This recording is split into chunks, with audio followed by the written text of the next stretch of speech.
அனைத்திந்திய அண்ணா திராவிட முன்னேற்றக் கழகத்தின் பொதுச் செயலாளர் எடப்பாடி பழனிசாமியே தென் மாவட்ட நிர்வாகிகளும் மாவட்ட செயலாளர்களும் கடுமையான கோபத்துடன் பேசியுள்ளார்கள். குறிப்பாக இன்னும் 2 ஆண்டுகள் மட்டும்தான் இருக்கிறது.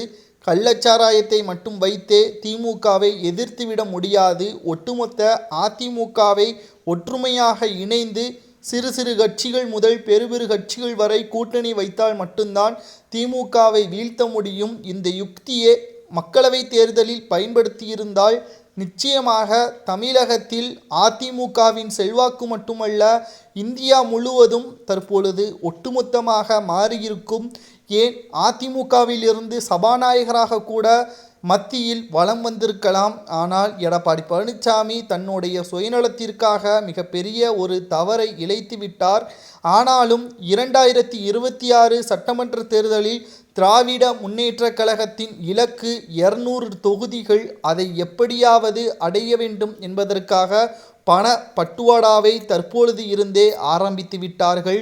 குறிப்பாக சொல்ல வேண்டும் என்றால் ஓபிஎஸ், சசிகலா, டிடிவி தினகரன், வைத்திலிங்கம், மனோஜ் பாண்டியன் இவர்களது ஆதரவுகள் இல்லாமல் தென் மாவட்டங்களில் நுழையவே முடியாது என்றும், 2 கோடி தொண்டர்கள் கொண்ட அதிமுக 88 லட்சம் தொண்டர்களை மட்டும்தான் தற்பொழுது நடந்து முடிந்த மக்களவைத் தேர்தலில் ஓட்டுக்களும் பெற்றுள்ளார்கள்.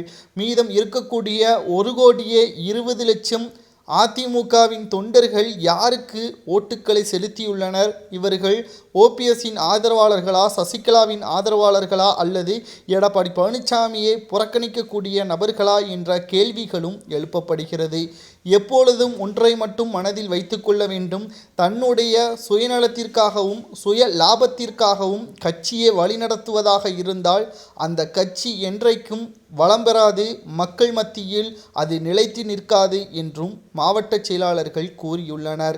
இன்றிலிருந்து ஆரம்பம் என்றால் ஒற்றுமை மட்டும்தான் அதற்கு முதல் படியாக மாறும். அதை எடப்பாடி பழனிசாமி உணர வேண்டும். இல்லை என்றால் 2026லும் எடப்பாடி பழனிசாமி அவர்கள் எதிர்க்கட்சி தலைவராக இருக்க மாட்டார்.